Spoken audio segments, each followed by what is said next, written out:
Welcome everybody to Pokemon Talk with Callous.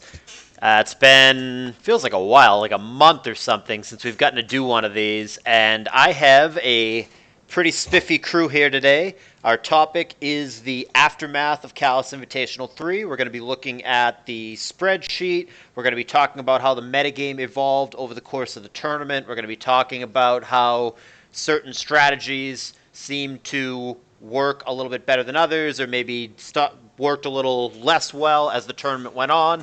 All that kind of stuff. I've got with me today Jabba the Griffin. Oh, wait! Fucking bailed on me at the last second.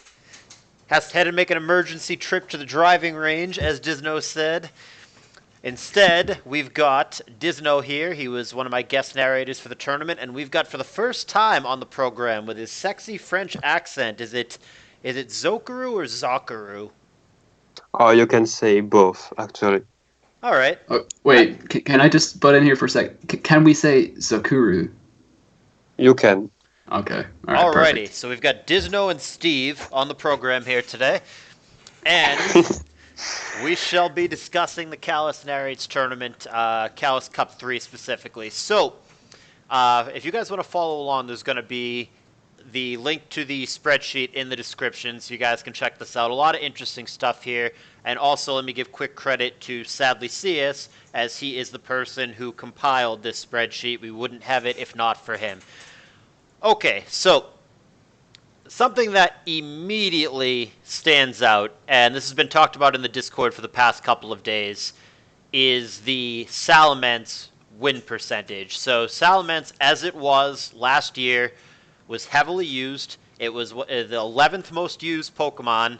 It had 79 uses, which is a pretty decent sample size, and it finished the tour with a 37% win rate, which is terrible. And I know a lot of people might just say, oh, you know what, that's kind of an outlier, weird shit happens, but here's the kicker to that.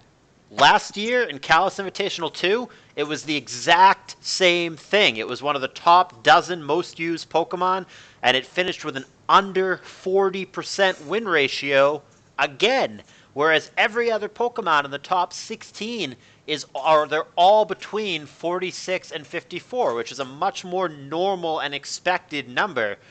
So we're going to start there. What do you make of that? We'll start with Dizno, who is a Salamence defender. Why is your beloved Salamence garbage win rate 2 years in a row? Well, as you know, I am unapologetic, but it is important to note that the main reason for this is undeniably hacks. No, but no, it's hard to really piece together. You could argue that it's just the metagame evolving to the point where, you know, everything is carrying an attack that just really, say, for example, with DD Mens, it makes it impossible to set up, and then CB Mens is really thwarted by any team having more than 2 protects. And then, you know, I think probably Mixed Mens is probably the most easy to just slap on a team. It's the easiest one to just, you know, flick it on there and put it in wherever. But it's not a set. It's not a set that most people find to be, you know, most people don't gravitate towards that, or they haven't got a huge hard-on for it as others do. I know I'm a big user of Mixed Mens, but some people don't like it. So I don't know. It's like, it's hard to really use Salamence these days. I think it's hard to slap it on a team. I've been trying to build teams with it recently, and I've been struggling. I just don't think it's that easy to slap in, and it's because it's got so many weaknesses. And maybe this statistic is a reflection on those weaknesses. Zokuru, what is your thought on why 2 years in a row Salamence has had a terrible win rate? When I look at the usage, the first thing I notice is that almost every top usage Pokemon can stop DD Mens sweep, like really easily. Blissey can Ice Beam, Zapdos can T-Wave or just HP Ice, Metagross can Explode, Swampert is Sturdy Wall, Tyranitar tank an EQ and just Rock Slide. Pretty much everything can stop DD Mens from sweeping. Mixed Mens cannot OHKO most of them. so they can pivot around and just force it out. Otherwise, it's just a trade. And the only big set of mans that can threaten the whole metagame is Benmans, which is like slowly worn down by sand and can be pivoted around with Metagross, Metagross, Zapdos, and Skarmory, and even Swampert and Tyranitar, which are the top 5 Pokemon in the usage. So, while Mans isn't in the very good shape in the metagame, I think. I think that's a fantastic point, and I'm gonna throw that right back to you, actually. So, in your opinion, Zokuru, is it just an overrated Pokemon as in general, or do you think this metagame in particular is not friendly to it? Um, I think the Pokemon is great. If you have a team that is centered around it, maybe it can do the job extra. But it, it's a Pokemon that is meant to check specific threats, and you will mainly use it for that, and you'll you'll make some damage back with it, but it's mainly something used to check like Heracross or Moltres or niche stuff like that. And well, you will just get worn down, and you won't have the possibilities to fully express your offensive capabilities, I think, with Mens. What do you think, Dizno? Do you think that this ratio is a result of an unfriendly metagame? Do you think that maybe Salamence is not as good as the ADV community thought it was, say, 5 or more years ago? Or do you think it's something else entirely? I think it's a combination of both, but I would say it is more so metagame oriented, and I would actually argue that people don't use it optimally sometimes. I think that a lot of people focus on band sets and things like that. I don't find them to be. My favorite sets have always been DD Ments and Mix Ments. I think they're the two better sets. I think it goes DD Ments, Mix Ments, Band Ments. But what's interesting is the tour winner, Triangles, is also an apologetic. He also likes them on. Now, he likes a lot of quirky shit like Raikou and Regice, but he is under the firm impression that Salamence is indeed still a very potent threat in this tier, and that this is, yeah, as you say, just unreflectory of its true potential. On top of that as well, a lot of people have been saying that this is, in general, if we were to get general about usage statistics, that they're just not an accurate reflection of, even BKC said this, that they're not an accurate reflection of how good it really is, how dangerous it really is to the metagame. But no, to answer your question in regards to how it's where is it now in regards to where it was a few years ago, or how people perceived it a few years ago, I think it's definitely dropped in its it's not as intimidating as it used to be, pardon the pun, but it's still dangerous, I think, and I think it's still a absolutely an A class mon. I've always rated Salamence A plus. So yeah, I just think it's the same thing with Celebi, for example. It's just they're not in meta right now. Maybe the meta will shift and favor them once again, but right now they're just kind of not quite optimal, not quite where they used to be. Zokuru, the best Salamence set in the current metagame is blank, and why? Okay, I have a standard set and maybe something a bit fancy for you. I think the standard best is Ben Salamence, just because it will wall break everything. If you have even one spike up, Milotic can't come. If Milotic comes without spike up, you can still fish for the crits because it can't really attack you, and Milotic is one of the best men switching in the game. So I think Benmans will always put your opponent in trouble. And the other Salamence set that is a bit funky, but I think can work really well right now, is DD with Brick Break instead of Rock Slide, because often when you face offensive teams, Zapdos will already be really low in life, and Tyranitar and Snorlax and stuff like that will try to revenge kill you. But with Brick Break, you can have the kill, and often the store answer to Didimens, if Skarm is dead, maybe Blissey. And if you Brick Break Blissey at +1, then it just dies and you get the whole team to sweep. So I think the Brick Break deserves a mention too, but Benmans is the best for me. Dizno, your reaction to that. The best Salamence set in this metagame is Choice Band. True or false? Well, it's entirely subjective. So, it comes down to play style when you ask a question like that. Maybe for Zokuru, that's the style he's had most success with, so he could very well be right. But just for me personally, I would differ. It doesn't really, it just comes down to what you prefer. Okay, and you would prefer? Oh, sorry. I would prefer Didimens. I am a big Didimens fan. I actually released a team paste into the community chat probably a couple of months back with just about 7 or 8, maybe more Didimens teams, just because I wanted to see that mon more. I think it's one of the best sweepers once it gets going. It just has such a fantastic sweep rate. It can just go through 5 or 6 mons if they are in the ideal range. So yeah, I just think it's the most dangerous. You have to build teams around that mon. Crazy. So, getting back to a point that you touched on, Dizno, to what extent do you guys appreciate usage statistics? To what extent do you think that win rates and stats like that actually matter versus taking it with a huge grain of salt?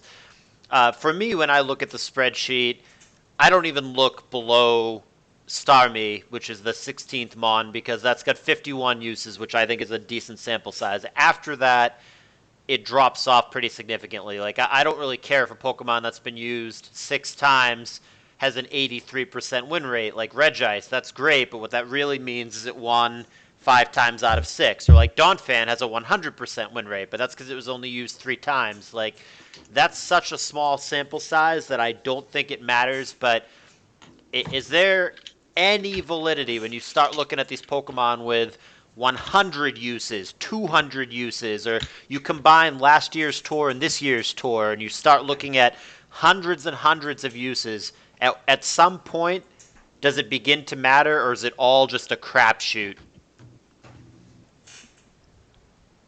That's for both of you. Let you answer first. Okay. I'll answer first. So there is many things to say about that.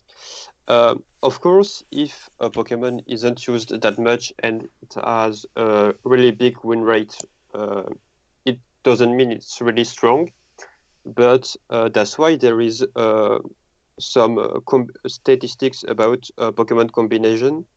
This way, if you have, for example, like Regice, it's used only 6 times, but it has a very, very, very big win rate. Maybe we'll see what kind of team it's used in. Maybe we'll see the matchup it has been used against. And with the other Pokemon, with its teammate usage, maybe we can have a better view about what's Regice's strengths and weakness. But of course, you can't just take the raw stats and say, okay, Regice is good. You have to use other statistics to build an opinion about it. But also, I think overall, usage and win rate are very, very useful, especially when you don't know what you want to play to a tournament or on ladder on any game. Because you can just look at the statistics and say, okay, so what has a good win rate? Oh, Dugtrio, 54% of win rate. So yeah, I try to put Dugtrio on my team because it beats a lot of Pokemon in the top usage. Metagross, Tyranitar, Snorlax, Samo, Magneton. Also, Suicune and Celebi are pretty weak to it. Jirachi, okay, let's go. And you can do that for every Pokemon and just know what's good and what isn't. even Zapdos, 53% is very high as a win rate for how much it was used. Yeah, and 53 is a great percentage when you're looking at a 116 sample size. I mean, that shows that it is probably slightly above the point of balance. I'm not saying Zapdos is a broken Pokemon. I don't think that it is, but I think when you look at what I would consider a substantial sample size and it's putting up a 53 versus 47 ratio, that's pretty good. I mean, in perspective, that's better than, Tyranitar, Swampert, Gengar, Blissey, Pokemon like that. So, I mean, in this tournament, it's doing something right. But I want to go back to Dizno. How much emphasis do you put on usage stats and win rates as an in general? Does it matter to you? Is it all just a crapshoot? How much emphasis do you put on statistics? As a general policy, I think it's quite a bad measure, honestly, of the danger that each individual mon brings to the tier.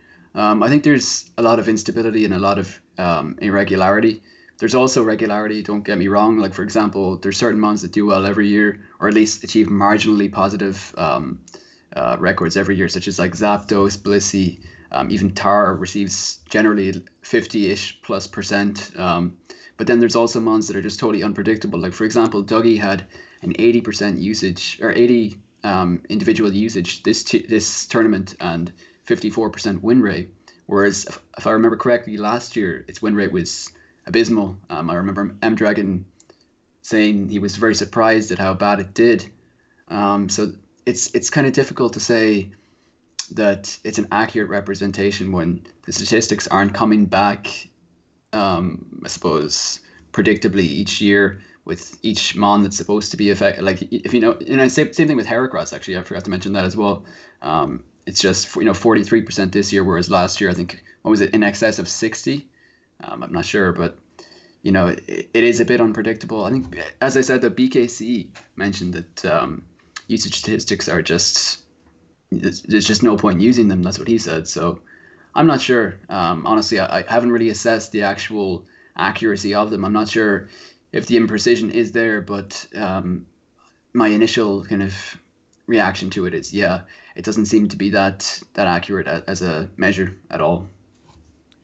Yeah, so I just sent you guys via Skype. I sent you guys the usage statistics from last year as well, just as a basis of comparison. Salamence, again, standing out 36% and 37 this year. That is terrible, but yeah, I mean, last year, for example, Celebi had 41%, Jirachi had 41%. There's definitely some statistical outliers in here. Here's my problem with usage statistics, win rates. I have two issues with it. My first one is that when you look at something like a Salamence and go, it had a 37% win ratio. That's not specifying what kind of Salamence it is. So, like, you could have one set that's fantastic, like, say, let's just call it mixed ments for this example, and that could have like an 80% win ratio, and that would obviously be an extremely strong threat in the metagame.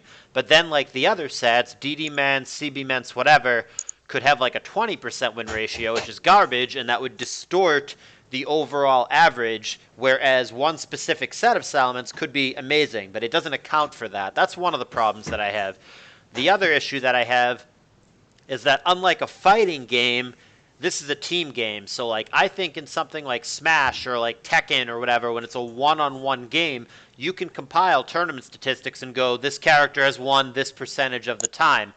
But what this doesn't account for in Pokemon, maybe Salamence has been the most impactful Pokemon on a bad team. Maybe it's been the best Pokemon on a bad team. Maybe the player that has used Salamence has knocked out 4 Pokemon with it, but on a regular basis, but proceeded to lose the game. It doesn't account for, was Salamence paired with the Junk? Was it paired with Ninjask? Was it paired with, Armaldo? Was it paired with Kabutops? Like, it doesn't tell you. I presume you meant Armaldo in a positive sense, yeah? Absolutely. Of course. All right. So it doesn't account for that either. So that's one of my issues with it. Don't get me wrong, I love stats, I love spreadsheets, and I've been fascinated looking at this. But for me, it's grain of salt. I mean, granted, if we had a huge sample size, hundreds or thousands even, at that point, maybe it starts to mean something, but as much as I love and find this spreadsheet fascinating, I'm just not ready to write off Salamence. What is interesting to me, let's talk about usage statistics for a moment. Kingdra was used 0 times. I would have lost that bet. Some Pokemon, how about Breloom? 12 uses, that's way up there. Charizard, 11 uses. Breloom got more use than Venusaur, for example. I think that stands out to me. We saw Gyarados being used way more than it usually does, 17 times this year.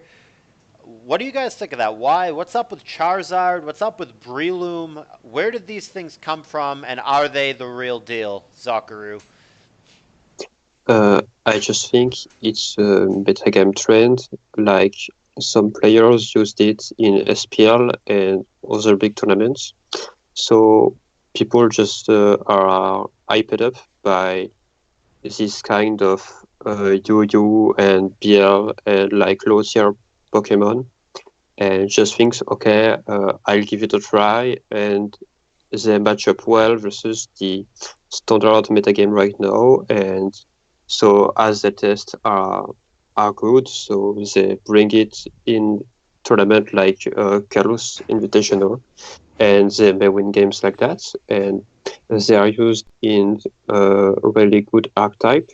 Like, I think that's pretty all either physical spam, big tools, or mixed offense big tools, and those archetype are really easy to tweak. You can change 1 or 2 Pokemon in the sets, and you will have a pretty reliable team. So that surprise factor can just make you win a lot of games. So I think it's not that crazy that people used it, especially with the trending system with those Pokemon being used in SPL. Do you believe that either Pokemon is viable, Breloom or Charizard? Is it a metagame trend, is it a gimmick, or is either Pokemon actually viable? I think those Pokemon got a niche, and those Pokemon are viable, yes. Not as viable as a Tyranitar or Swampert, but they definitely deserve the mention in the metagame. What do you think about that, Dizno? Are those Pokemon just kind of there for the surprise value, there for catching somebody off guard, stealing a cheap win, or are they actual Pokemon that belong somewhere in the metagame? Okay, well, just before I get to that, I might just individually assess Breloom here for a second. It is strange that it's appeared above Venusaur, but I think we know why. I believe it was Undisputed who might have used it in SBL, or was some major competition. I'm not sure, but basically the team was like a standard 6 hyper offense or fizz offense, as you might call it. I think it was like, the typical Focus Punch Lax type team with Zap and maybe Pert and Meta and whatnot. I can't remember what the full team was, but Breloom was featured on it, and within 3 days, the team was being used copy paste across multiple different competition games by players who had basically just, who just looked at his team in a replay and just copied it into their builder. And it saw a huge surge and huge usage because of that. I think ABR and Charmflash both used it in this tournament. It was the exact same team as Undisputed's, maybe with their own personal take on it. I don't know. I'm not sure if he released it to them or if they just kind of copied it and made it their own. But that's why Breloom saw such a high usage rate, even all the way up to games that were close to the finals. I think I remember seeing that exact same Breloom team just being spammed this tour and in Smogon in general just in the last couple of months. As for Zard, I don't know why it saw such a high usage. I think it's just like people use it kind of as a Moltres. Suppose it's kind of synonymous with Moltres and what it does, and I suppose it also gets access to Focus Punch, so it is just legitimately lethal. I think Charizard is underrated, to be honest. It's also really cool to look at. It's just kind of a style, it's just, they know this is a big competition, it's a big audience, and so they've decided to use Charizard maybe as a bit of a style factor. But do I think that they're viable and do I think that they're dangerous in this tier? Absolutely. Braylon is just like anything that gets access to Spore and has a speed stat that high is legitimately dangerous. I don't know what the main set people run is, but I think the Spore Brick Break variant with I think Stun Spore as well is just it's so lethal. So you Spore something, and then they switch out, and then you Stun Spore on the switch. Bit dirty, but you might catch something that's like a Zapdos or a Gengar or a Salamence, and it completely neutralizes it for the entire game. Now Braylon doesn't do much offensively without Focus Punch, but it really incapacitates teams to a large extent. And as for Zard, I think it's super dangerous. If you saw the game, actually, you just live recorded Callous, but the game between Markup and Passy, just the way Zard was so lethal once the spikes went up. Kuhn is, Rest Kuhn is usually such a hard wall, but once those spikes went up, it's no longer living the 3-hit KO from HP Grass after the switch, and suddenly Zard is just in open field, ready to just start taking lives, and that's why I think it's extremely dangerous. It's just like Moltres, really, but it's also got that added Focus Punch for Tar and Bliss as well, which are big counters to Moltres.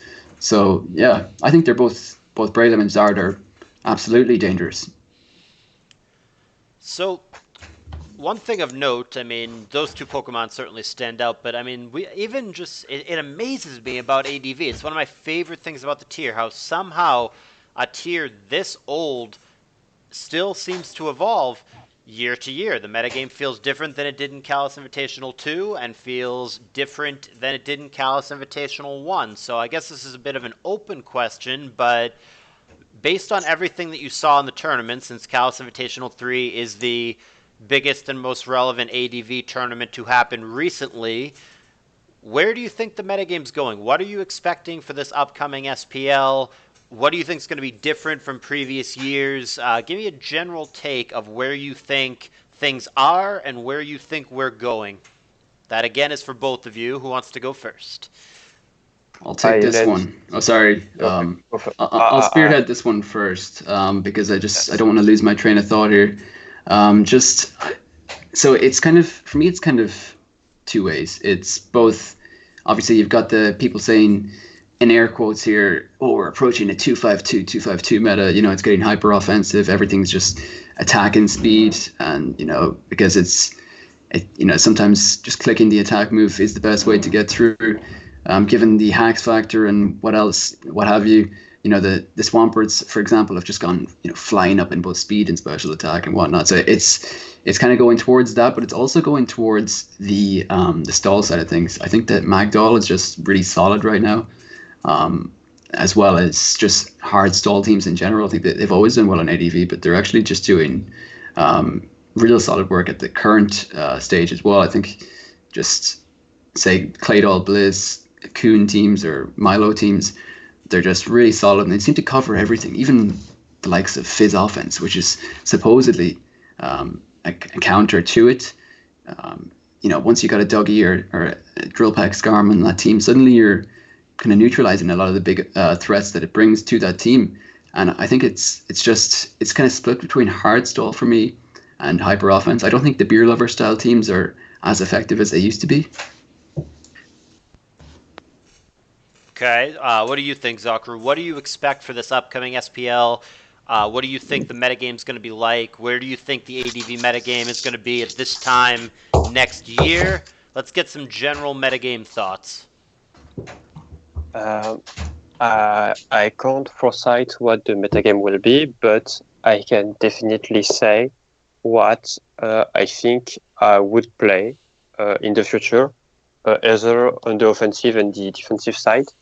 I think what will work in the future is that you will have to somehow tend to the extremes of each play style.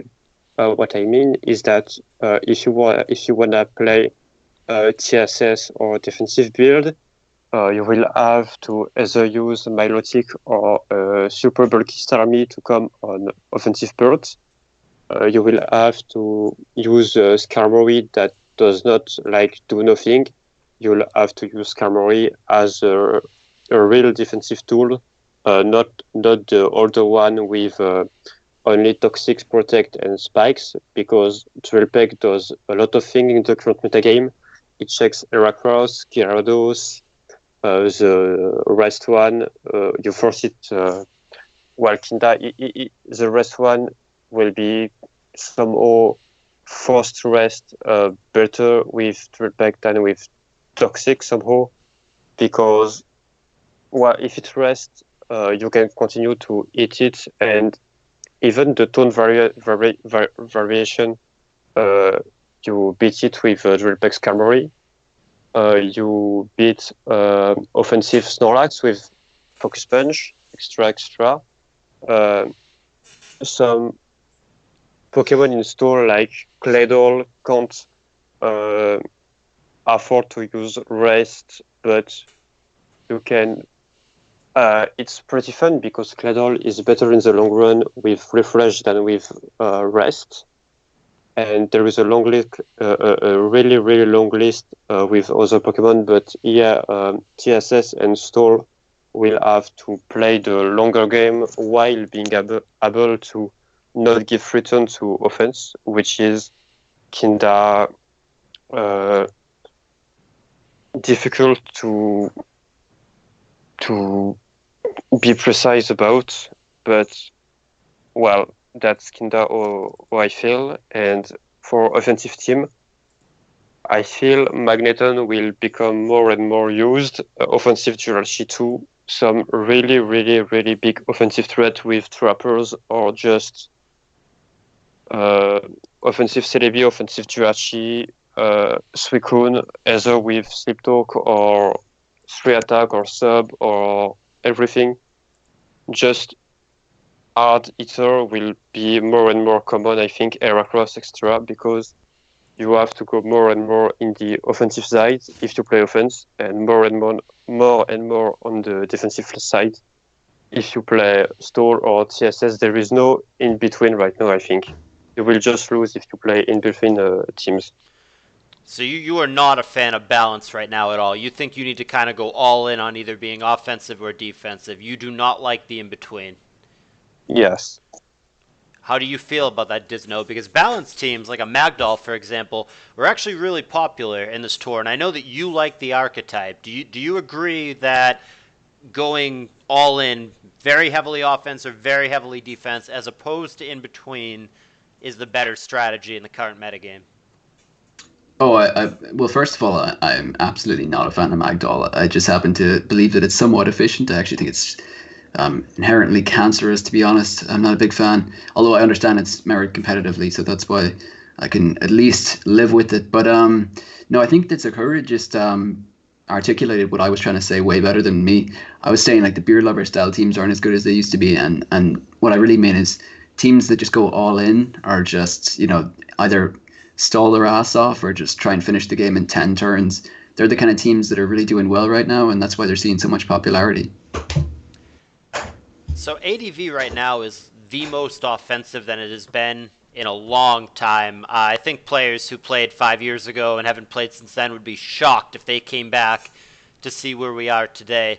So I guess my question would be, what's the cap on that? Are we already there? I mean, is it going to get even more offensive than it is now? Or is there going to be at some point, all right, wait a minute, doesn't a defensive strategy just counter this? Like at some point, does it start to push back the other way? Or is this newfound offensive trend with Breloom, with Charizard, with Focus Punch Swampert, with aggressively EV'd things, with speed on everything, is that the new ADV? Is this the real deal for the long term, or is it going to at some point revert back closer to where it was, Dizno? I think this question can kind of be answered just by the application of old teams to the current meta. So I would consider a lot of old teams to still be very dangerous in the current meta. Now, when I say old teams, I don't mean things that don't have a refresh in a TSS environment. I mean things that are just kind of that say the older stall type teams and whatnot. I don't think that the current metagame is I don't think it's designed in such a way that it makes it impossible to breathe when you're bringing an old team. But I just think that the new type of teams are kind of it's hard to explain. They seem to be built in basically an antithetical way to the old style teams. It's hard to I find it hard to articulate what I'm trying to say here. Basically, I just don't think that the old teams are ever going to be unusable. Really, I think that they're always going to be usable, but they're just it depends on what kind of application you use it in. And honestly, I don't see this meta being just the status quo for ADV for the next, say 5 years or whatever it might be.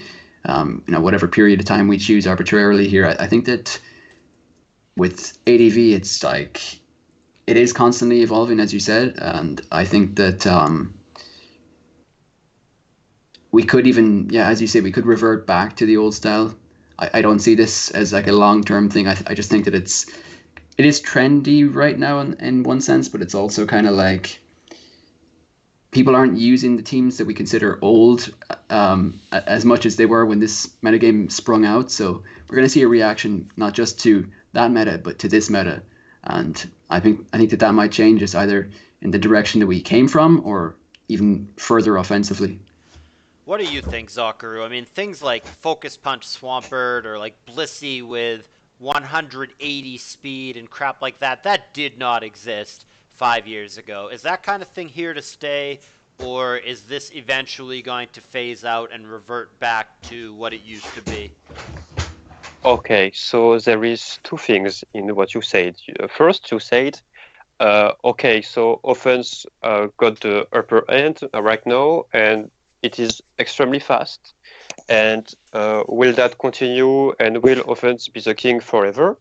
And then you said, or will everything revert back?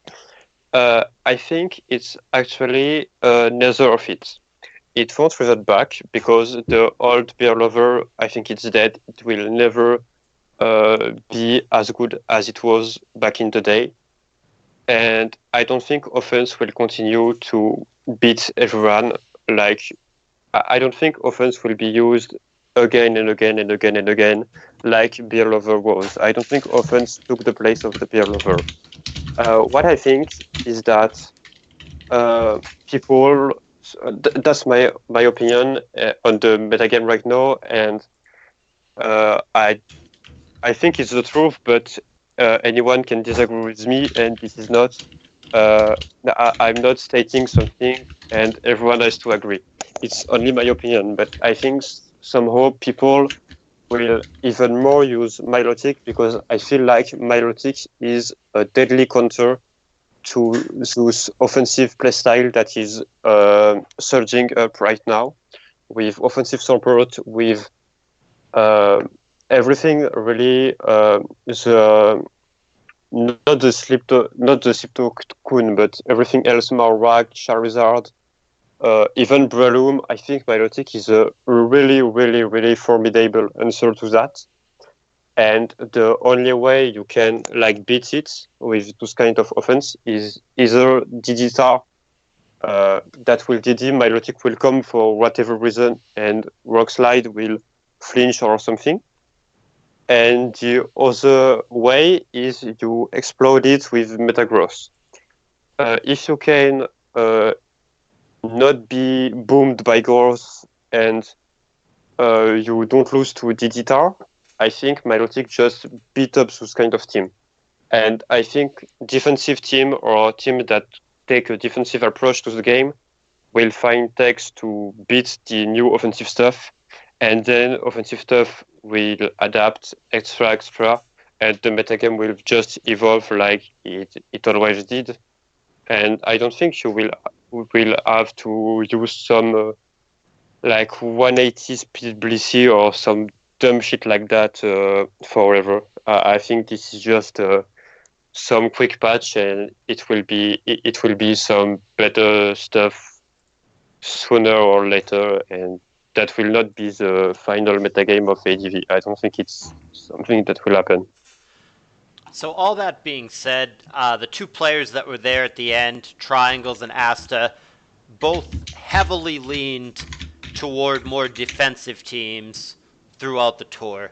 Is there something to be said about that? At the end of the day, as cool and trendy and flashy as this new offense is, as much as it can get wins, is just the classic TSS, Skarmbliss, Targar, Swampert. Is that still simply the best thing to do in ADV, or is that no longer the case? I'll take it first because I have some controversial things to say. So maybe Dizno will react after that. I think Sund is broken in ADV. It always been and it will always be. Sund is broken. And Tyranitar is a fantastic Pokemon, whatever set you put on it. So Sand will always be used. Spikes are super good. Even 1 or 2 layers are astonishingly effective against all sorts of teams. But I don't think the old TSS builds are that good. I think, like Gengar, that's the controversial thing I have to say. I think Gengar, especially the bulky one, because the offensive one is still really great, but bulky Gengar, I think it's not as good as it's been. I think I feel Fortress, even if we saw a light skin Fortress recently, but I think Fortress is dead. I don't know why people still use that somehow, but I think Fortress is just dead, and Claydol and what's called Starmie are just way better at spinning, and they both like smash Gengar. You have to really, really outplay them with Gengar to block their spin, and I feel like, okay, Gengar can stop Salamence, but everything on your team can already do that, and yeah, that's everything Gengar does, and Skarm start to run Drill Peck, so Gengar can't sneak on Skarm. Yeah, I don't think Gar is that good right now. I think we'll find a replacement for that somehow. Maybe Dog Trio, or I don't know. But I think Sand and Spark are good. Maybe Toxic isn't that good right now because, Refresh Extra, Blissey on every team, even some kind of offensive air quote offensive teams with Suicune, Sleep Talk, and Blissey. We saw stuff like that, and Spike Extra. Even like Blissey can absorb statues, so Toxic isn't that good right now, I think. And yeah, I think Sand and Spike are really good, but Gengar and Toxic will just fall off, I think. That's interesting. That's definitely a long and detailed answer, which I appreciate. Dizno, both in reaction to what I said and in reaction to what Zokuru just said, do you think that Big 5 is still the best core at the end of the day? And what do you think about the specifics of what Zokuru had just stated? So, no, I by no means think that the Big 5 is still I don't even think it's the primary choice. Like, I just find hard to explain really, but I don't think the Big 5 is anywhere near as effective as it used to be. Beer Lover is not. You load that team up on ladder right now. That UD team that it is a fantastic team, but I don't think it's if UD was to try and go for his record again, whatever it was, like 50-1 or something. I think he got like 50-0 or something like that. I don't think he'd be able to get it right now in the current meta with that team. I don't think that's the most effective way of approaching the meta at the moment. I just think that the Claydol, Skarm, Bliss type teams, as I said earlier, I just think those teams are really dominating at the moment. And on top of that as well, there's a big there's a big push to use stall. There's good reason to use stall. A lot of people feel obligated to, as you said, Triangles and Asta both ran heavy stall-oriented teams throughout their surges in that and the recent invitational, and I think it's because, like I was saying earlier, I think it just does so well against the current meta. You bring offense, you bring the focus punch lax teams, the hyper offenses, whatever it might be. You slap a Claydol, Blissey, Suicune team there with maybe a Gengar or a Dug Trio at the end, and you're shutting down all of their major walls. It becomes a a real 50-50 matchup. You're not kind of walking through them as you would think you would be. I just think the bulky waters are causing a lot of problems for offense. And then when it comes to standard balance teams like, the Big Five or whatever, they're actually designed to counter those teams, and they immediately have a huge matchup just from turn one against those. So, I think that stall is definitely the way to go in some senses. As a ladder player, I just don't use it a whole lot, but I can imagine that it is just, it makes the game a lot easier to play in the current meta. But yeah, in regards to what Zokuru said about sand, for instance, I think sand is, I have to completely agree. It is, I wouldn't say broken, I don't think that's the right word, but I understand what you mean. It's like without sand, the tier is completely different. It's not even the same tier. Teams just don't function the way they're supposed to without sand, or they don't function predictably without sand. Sand is definitely something that I consider necessary to bring, say, on ladder, for example, if you're just entering a complete variance field, because it is what gives you more control over your team, and I think that it just negating lefties, it makes the game so much easier to narrow down and play into your favor if you consider yourself to be the better player. In regards to spikes, it's obviously always been a huge. It just completely changed the game too. But spikes, like I think what you're saying basically is just that those both sand and spikes are kind of big cornerstones in the meta. They kind of define the meta, I suppose, and I agree with that. I don't think that has anything particular to do with the team building, because there's ways of both using those on each side and countering those on each side. But yeah, I completely agree when it comes to just defining the meta in terms of what is effective and what isn't.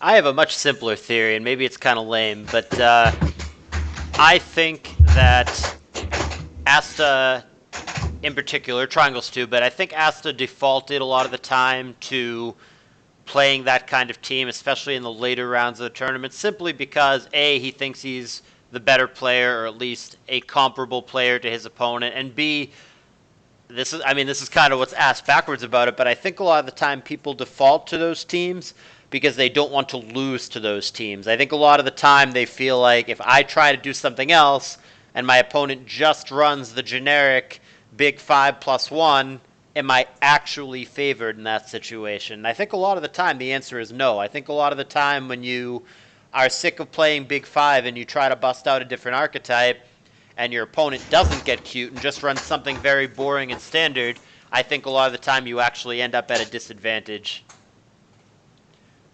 Yeah, absolutely. You try anything techie or anything kind of a bit unprecedented. You try something that hasn't been seen before. If you're just trying to play some tricks, a couple of techs, a couple of gimmicks, a couple of quirks and quiddities, the Big 5, it shuts you down pretty fast because of its just complete. It's so well rounded, and it's the only real way to get around it is stall. I think it is the only way to kind of ensure a good performance against it. Otherwise, I feel like most teams give you a disadvantage against the Big 5. But the reason why I'm not a Big 5 propagator right now is just because it's the teams that are most common at the moment just seem to take the Big 5 into account more than any other team. I cannot disagree with that statement. I think that if you use something that is somehow underrated or not really used, you will have a good advantage versus Big 5. If we take a look at what the underrated Pokemon are right now, we can see Breloom, we can see Charizard, we can see Spikes plus Moltres, we can see stuff like Marowak, we can see stuff like Sliptalk Suicune, we can see stuff like Thrappers plus Snorlax or stuff like that. I mean the things that are not the Big 5 but are used in tournaments and are somehow under, air quote, under the Big 5 in the ranking. Like it's either mixed offense or physical offense with a tech like Gyarados Marbrack, I said extra, or it is Trapper plus bulky setup. And those teams are really strong versus the Big Five, I think. If you Hey guys. accomplish your game plan correctly, you might even stomp them. Maybe I'm biased or I don't know, but I think it's really, really great versus the Big Five. What do you think?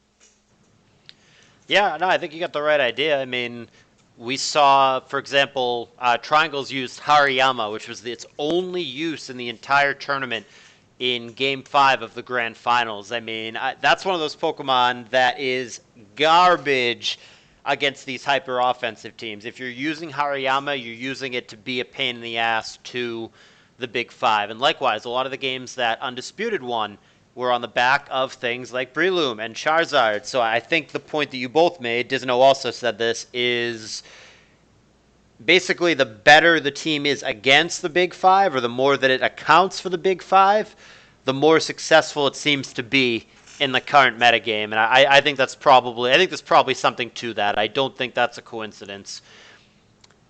Now, we got about 10 minutes left in the talk, so I'm going to just shift this over a little bit. So as far as CALLOUS Invitational 3 going forward, I've got some interesting survey results here that I want to kind of sum up with you guys and kind of get your thoughts on here. One of the questions that I was really concerned about, and I'm thrilled by this answer, but I'd like to see what you guys think. I asked everybody, and you guys who are listening to this, you guys can still take this survey if you want. I'll put a link in the description. I want as much feedback as I can get. But I asked, as far as inviting people, who do you want to see? Do you want me to bring, Smogon guys who are huge names but aren't necessarily ADV guys? Like, do you want me to invite, like, Blunder, Flaming Victini? Or are you closer to wanting me to just invite Joe Blow off ladder that nobody's heard of, like an H-Clat, like a Noitu lover, like Gaku, that kind of guy? And overwhelmingly, more than 75%, more than 3/4 of the people who responded to me actually said they just want the best ADV players. They don't care about the big Smogon names. I thought that was fantastic. That's exactly the response I was hoping for. Do you guys think that that is better for the tour? Do you guys think that it really should just be bring in the best ADV guys? It doesn't matter if they're a huge name or not. Or do you think it would be better the other way? Yeah, I'm interested in the I'm struggling to say the word at the moment. Competency in the tier. So if you know the tier inside out, I think that makes your games more enjoyable because, say, for example, wild techs tend to phase you less. You've seen them before, and just makes the games more enjoyable. You can see how people play around. It's never fun to see somebody surprised by a tech or something like that in a game. If we've all seen it before, I don't like to see just big names being thrown in there for the sake of being big names. I think being ADV oriented in some fashion is definitely a priority for me. But in regards to that poll, I think that it really does. It brings me back to a Roro quote that he put in the community chat last year. I think, or maybe it was earlier on this year. I think he said, "ADV is the tier of gentlemen and intellectuals," and I think I have to agree with him based on the findings of that question, the answer to that question. 75% in favor of ladder noobs. I'll take it. What do you think, Zokuru? Is that the best course of action for the tour, or am I going about this all wrong and I would do better if I brought in more Smogon people? Well, I think this is CALLOUS Invitational, and your point of view when you created this tournament was to have a tournament that will feature the highest selling of ADV every year or every time it's hosted. So I think you just better invite the best ADV player. And what the point of inviting, like, I don't know, who is a big name on Smogon but really trash in ADV? What's the point on inviting this guy? There is no point. Yeah, Blunder, FLCL, that kind of guy. Somebody who, or like Brofist, somebody like that. Like a huge name SPL guy, but not an ADV guy. Well, if the guy is starting to take ADV seriously and do some performance on some ADV Cup or some ADV championships or something like that, and you want to test because he has a high play level ceiling, and maybe it's cool to invite him, but if he doesn't touch ATV at all, I think there is no point. The aim of the tournament is to have together the best ATV players and make them play each other and have a winner, and that's all. There is no point in inviting outsider of the ADV player base, I think. Yeah. Just to touch back on the way you phrased it, Callus, you said, would it be better to invite the big smoke on names? Would that be better for the tour, or would it be better to invite, the latter guys that are that are ADV only or ADV motivated in some sense? It comes down to your definition of better. If we're talking numbers, probably Smogon. But if we're talking what I would refer better. I would refer to it. If I was saying better, I would definitely be talking about for the players, for the people who are interested in ADV. This is an ADV only tour, and an ADV only tour for a reason. It's for the players who are interested in this tour, and if we do it in such a way that that it kind of accommodates for for people who are smoke on big names just for the sake of being big names, I think it kind of defies the purpose of why it's ADV only. How about this number from the survey? I asked, should we have play-ins again next year? 94% said yes, we should have play-ins. Those definitely went. Those were very popular, and this year we actually had more people interested in play-ins than we had spots for the play-ins. So we might even expand them next year. We'll see.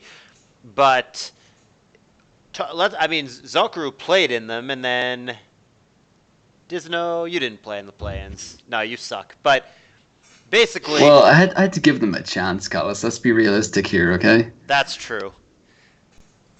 What's a narration if it's just a quick 2-0 after 10 minutes? That's true. That's very true. That's why we kept you out. But what do you guys think about plans? What's the value in that? I mean, should we keep doing that?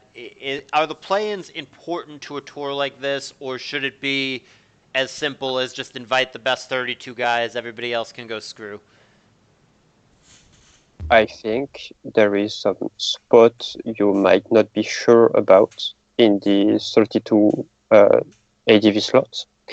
And if there is like 10 guys for 2 slots, I think it's very smart to make them play each other, and maybe a lesser known name may rise up and beat everyone in the play-in and get into the tournament, and it gives them a chance to prove themselves. And it may also be the favorite of the crowd, and that's really cool for a tournament to involve the spectator and give them some favorite to follow, some underdogs.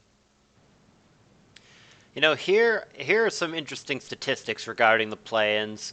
We have a very small sample size because we've only ever had 4 play-in players, but you can argue it both ways. On one hand, we have never had a play-in player go 0-2 from the main event. It has simply never happened. At the same time, we have also never had a play-in player go better than 2-2 in the main event. So I'm not really sure what that means. I mean, I think the fact that they have never gotten to the main event and just gotten killed is a promising sign, but at the same time, we've never... The results for the play-in players, they've gone 1-2 3 times, and then Roses, who may or may not have been ghosted by Star Master, went 2-2, and that's all we've got as far as play-ins. But I think the fact that they're not getting eaten alive gives me hope that play-in should remain. I also really like the parity in this tournament. I think that, I mean, yeah, somebody like Asta probably is just a little bit better than everybody else, but for the most part, I think the top 30, maybe even more than 30 guys are all close enough in ability level to where other things such as practice, motivation level, matchups, blah, blah, blah, end up really being the X factor more than anything else. Agree? Disagree?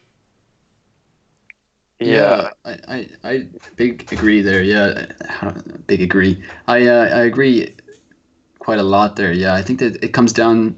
I think having the play-ins is such a good way to get an insight into how players. I'm a big believer in I suppose recency bias. I know a lot of people are not a fan of that concept, but I think that how you've been playing recently is hugely reflective on how you and what your performance will come out as. Agree. And I just think that, knowing Cowboy Dan, like this is kind of slightly off topic, but it gives you an idea of what I'm trying to get at here. Knowing Cowboy Dan was not quite at his best coming up to this tour, it was easier to predict how he'd do in this tour. Now, obviously, 0-2 is no one's going to predict Dan to go down that way. But in regards to the play-ins, Charm Flash, for example, was just firing through those play-ins, and you could see he was really on form. And I think that transpired into the actual tour itself, just the hype and motivation, and his motivation as a player, it exploded. He just absolutely shot through, and ended up having a pretty strong performance in the early stage of that tour, of the main event. And I think he even beat UD in what some would consider an upset. So, yeah, I think that it's nice because just inviting people on the merit of them being famously good at the tier, it doesn't account for motivation at the current moment or even at practice levels. So if you invite somebody who has been away for ages, like say Dexa was, his performance isn't quite where we all know it could be.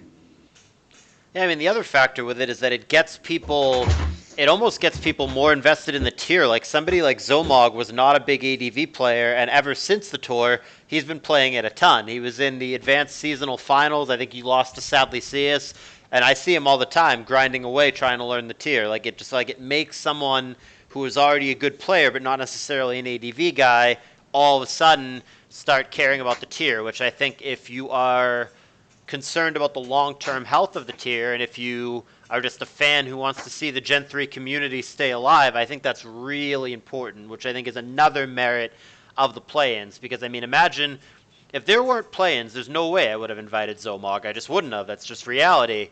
He might not even be playing ADV right now if not for the fact that there were those play-ins. So I think there's value in that way for the long-term health of the tier. I think there is another thing to say, because I think Sadly Seus played the play-ins and didn't get qualified to the main event. Correct. And then he just won the ADV championships. So what's the level of those playings? If someone who won the ADV championships can't qualify through the playing to the main event, it means that the skill level needed to get past the playing and go into the main event is pretty high. So I think it's really cool to have those playings, because it will not make bad people enter the tournament. It will choose the best amongst the newcomer, and I think that's something really good. Yeah, I mean, part of it falls on me. I can also admit that I don't always get it right. I mean, Zokuru, you should have been in the main event. You are better than somebody like TDK or whatever in hindsight, and I think you should have had that spot. And next year you will be invited to the main event. And, I don't always... My decisions are not perfect, but I think that play-ins have quite a bit of merit. And then finally, since we are approaching the end of this talk, there was one other question about the the hell was it about the survey? There was something so important that I don't remember it. I guess basically I wanted your overall takeaways from the tournament. That could be the last thing before we wrap this up. Basically, all in all, what impressed you the most about CALLOUS Invitational 3? Why do you think that Triangles was successful other than being a good ADV player? Don't give me that. What is it that led to his victory? What is it that the successful players in this tour had in common? And that can kind of be the takeaway for the listeners going forward. What are you going to do as of today in the current metagame to succeed in ADV? What did they do? What should you be doing? Okay, so the thing that most impressed me in the tournament was the Discord, actually, because really, because everyone was involved in it. Everyone was talking about every time I jumped in, and there was always really interesting discussions about the metagame, about the tournament, about the players, and extra. So I think it was really cool stuff. I didn't expect that Discord to be that alive. And about Triangle's performance, actually, I was thinking Asta was about to smash him in like 6 game, like 3-0, 3-0, and that was kind of it. I was really wrong, and then I had a really long thinking about why Triangles won that tournament, what was he doing correctly extra, and I think Triangles, I may be wrong, but I think he understood something that, well, every player think about the metagame differently. Every player creates their own metagame, kinda.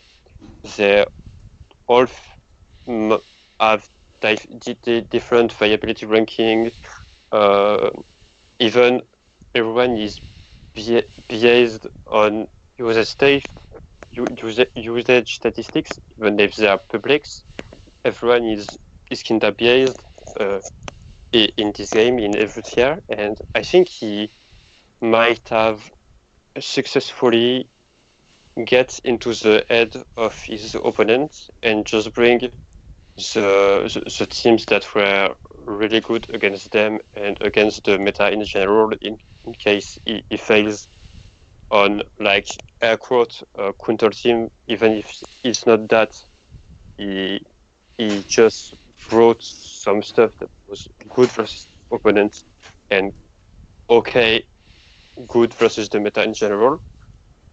No really stuff that lose turn 1 versus X threat, and he just piloted better than everyone, and he just won the tournament. That's as simple as that, in my opinion.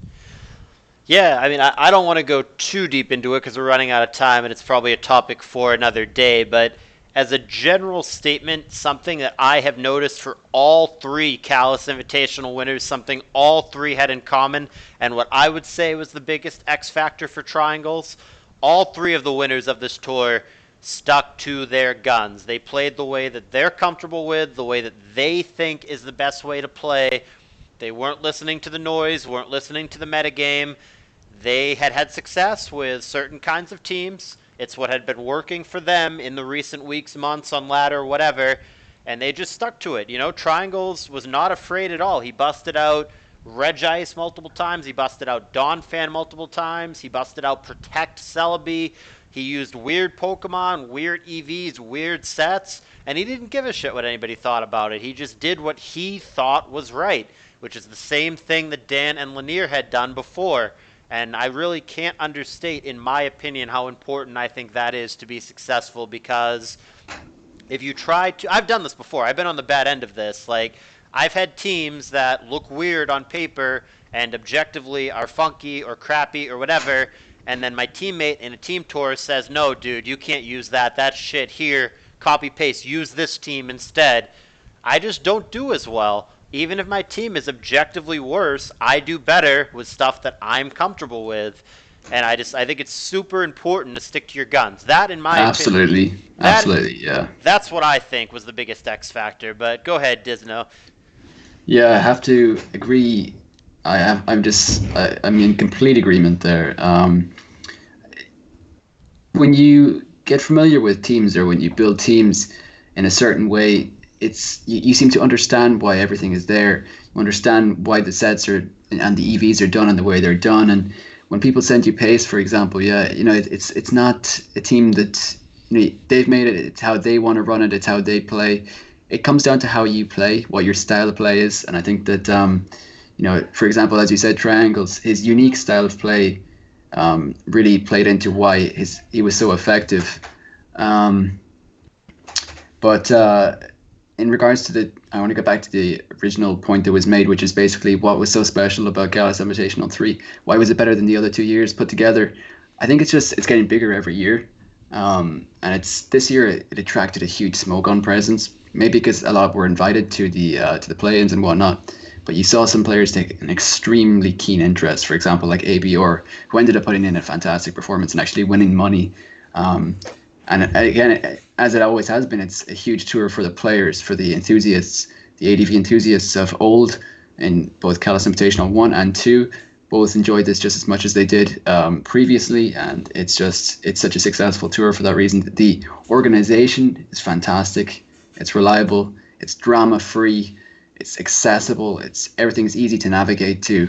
It's all laid out democratically. People give their input as to what would be their preferred way of having the Discord server, for example, laid out, and it's done in that sense. It provides so many features, and I'm very thankful that these invitationals do come around annually. Hey, you made it happen, man. You donated to it. $50 well spent, man. Well spent. So that's it, guys. We've been talking about CALLOUS Invitational for 3 months or whatever now, and you guys are all sick of it. I'm sick of it. This is it. That's the last video I'm going to be making anytime soon on CALLOUS Invitational 3, but I do hope to have more Pokemon talks more frequently. You guys are both welcome back anytime. Thank you for joining me, and I will see you guys the next time around.